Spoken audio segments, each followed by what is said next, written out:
سوالی هست. مادامی که انسان خداوند دوزخی کرده باشد یا بهشتی الکه در ازلیات نویسانده باشد، پس عمل برای او چی فایده دارد؟ این گونه سوال ها می شود. بعضی پیغمبری خدا آمدن گفتن ای پیغمبر فلانی بیمار است، اگر وی را ما طبابت کنیم آیا در تقدیر الهی یگان تغییرات پیدا می شود؟ رسول اکرم گفتن هی من قدر الله، اگر وی شفا یابد همون هم از تقدیر الهی است. حضرت مولوی را خدا رحمت کنند میگوید نه جنبد هی جنبنده از یک سو، نخواهد تا که جنباننده او. هیچ چیز از جای خودش جنبیده نمیتواند، هیچ کس یک عملی خیر و شر را کرده نمیتواند تا اگر پروردگار راضی نباشد.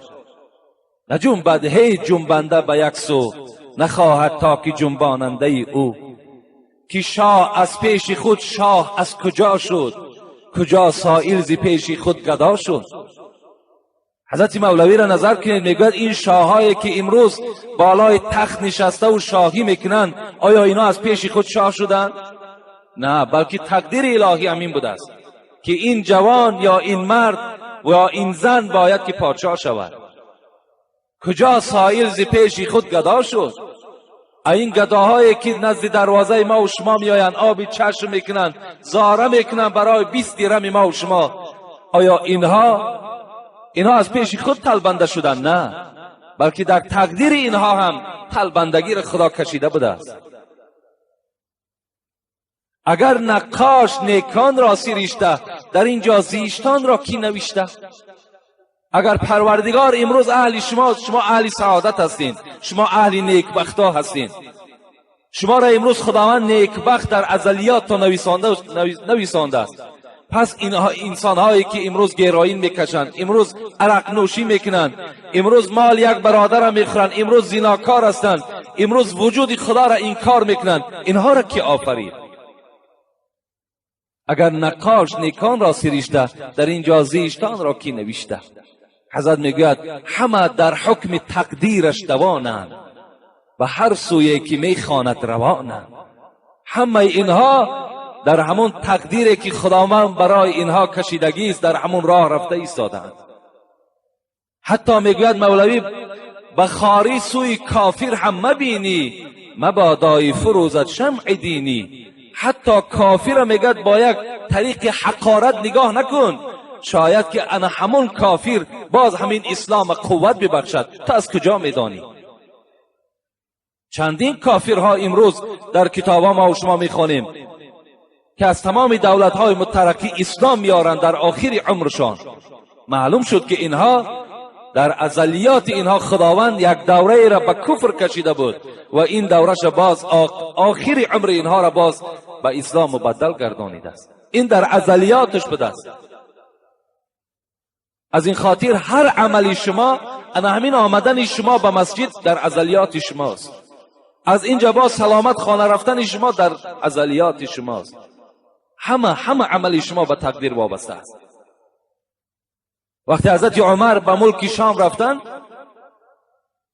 نماینده ها آمدن که ای عمر در ملک شام کسل وبا آمده است، کجا می روی؟ حضرت عمر در جاش ایستادن و با عسکرها امر کرد که پس می گردیم، باز مدینه می رویم. مردم گفتن ای عمر می رویم به ملک شام، اگر در تقدیر ما باشد بیمار می شویم، اگر در تقدیر ما نباشد بیمار نمی شویم. حضرت عمر چی گفتن؟ نفر من قدر الله الی قدر الله، می گریزیم از تقدیر خدا به سوی تقدیر خدا. انا همین گریختن من، ندر آمدن من به ملک شام، اینشان تقدیر الهی است. گفت از این خاطر در باب تقدیر بحث های خیلی زیاد است. من علل خصوص از جانب خودم گپ میزنم، من عاجز هستم، من جواب تقدیر به هیچ کدام شما معین کردن نمیتونم. اگرچه حدیث های زیاد خواندم، اگرچه آیه های زیاد در قرآن تفسیرهاش نگاه کردم، لیکن هیچ خلاصه برآوردن نمیتونم. در هر یک سوالی او باز یک سوال دیگه پیدا میشه. از این خاطر از همه شما جوانای عزیز، علل خصوص از این برادر کلخاز آبادی، خواهش من این است که در باب تقدیر بحث مناظره نکن، فقط به سوی پروردگارت راست شو، از خدا بترس. انشاءالله تو نیکبخت میشوی. داملای عزیز، من صنف 10 میخوانم، روزهای جمعه میخواهم و دوست میدارم که در صحبت شما اشتراک کنم، لکن در درس مکتب هستم. اگر معلم را فریب دهم یا یگان بهانه کنم و مرا جواب دهد، من گناهگار میشوم یا نه؟ یعنی این جوانی که از ما خواهش کردن، سوالی هست، یعنی مادامی که انسان خداوند دوزخی کرده باشد یا بهشتی الکه در ازلیات نویسانده باشد، پس عمل برای او چی فایده دارد؟ این گونه سوال ها می شود. نزد پیغمبر خدا آمدن، گفتن ای پیغمبر فلانی بیمار است، اگر وی را ما طبابت کنیم آیا در تقدیر الهی یگان تغییرات پیدا می شود؟ رسول اکرم گفتن هی من قدر الله، اگر وی شفا یابد همون هم از تقدیر الهی است. حضرت مولوی را خدا رحمت کنند میگوید نه جنبد هی جنبنده ز یک سو، نخواهد تا که جنباننده او. هیچ چیز از جای خودش جنبیده نمیتواند، هیچ کس یک عمل خیر و شر را کرده نمیتواند تا اگر پروردگار راضی نباشد. نه جنبد هی جنبنده به یک سو، نخواهد تا که جنباننده او. که شاه از پیش خود شاه از کجا شد، کجا سائل ز پیش خود گدا شد. حضرت مولوی را نظر کنید، میگوید این شاهایی که امروز بالای تخت نشسته و شاهی میکنند، آیا اینا از پیش خود شاه شدند؟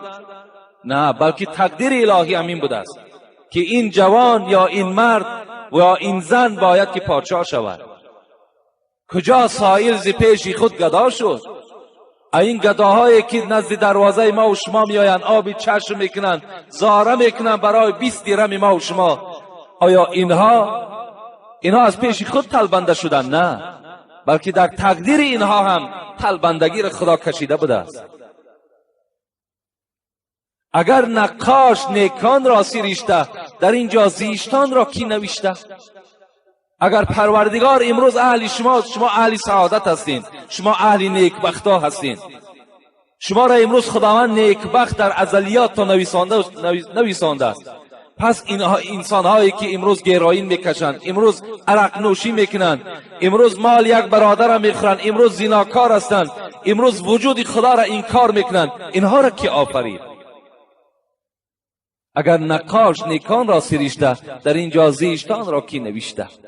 حضرت میگوید همه در حکم تقدیرش دوانند، و هر سوی که میخواند روانند. همه اینها در همون تقدیری که خداوند برای اینها کشیدگی است، در همون راه رفته ایستادند. حتی میگوید مولوی بخاری سوی کافر هم مبینی، مبادای فروزت شمع دینی. حتی کافر میگوید با یک طریق حقارت نگاه نکن، شاید که انا همون کافر باز همین اسلام قوت ببخشد. تو از کجا میدانی؟ چندین کافرها امروز در کتابا ما و شما میخوانیم که از تمام دولت‌های مترقی اسلام میارند در آخر عمرشان. معلوم شد که اینها در ازلیات اینها خداوند یک دوره را به کفر کشیده بود و این دورش باز آخر عمر اینها را باز به اسلام مبدل گردانیده است. این در ازلیاتش بوده است. از این خاطر هر عملی شما، انا همین آمدن شما به مسجد در ازلیات شماست. از اینجا با سلامت خانه رفتن شما در ازلیات شماست. همه عمل شما به تقدیر وابسته است. وقتی حضرت عمر به ملک شام رفتن، نماینده ها آمدن که ای عمر، در ملک شام کسلی وبا آمده است، کجا می روی؟ حضرت عمر در جاش ایستادن و با عسکرها امر کرد که پس می گردیم، باز مدینه می رویم. مردم گفتن ای عمر، می رویم به ملک شام، اگر در تقدیر ما باشد بیمار می شویم، اگر در تقدیر ما نباشد بیمار نمی شویم. حضرت عمر چی گفتن؟ نفر من قدر الله الی قدر الله، می گریزیم از تقدیر خدا به سوی تقدیر خدا. انا همین گریختن من، ندر آمدن من به ملک شام، اینشان تقدیر الهی است. گفت از این خاطر در باب تقدیر بحث های خیلی زیاد است. من علل خصوص از جانب خودم گپ میزنم، من عاجز هستم، من جواب تقدیر به هیچ کدام شما معین کردن نمیتونم. اگرچه حدیث های زیادی خواندم، اگرچه آیه های زیادی در قرآن تفسیرهاش نگاه کردم، لیکن هیچ خلاصه برآوردن نمیتونم. در هر یک سوالی او باز یک سوال دیگه پیدا میشه. از این خاطر از همه شما جوانای عزیز، علل خصوص از این برادر کلخاز آبادی، خواهش من این است که در باب تقدیر بحث مناظره نکن، فقط به سوی پروردگار راست شو، از خدا بترس. ان شاء الله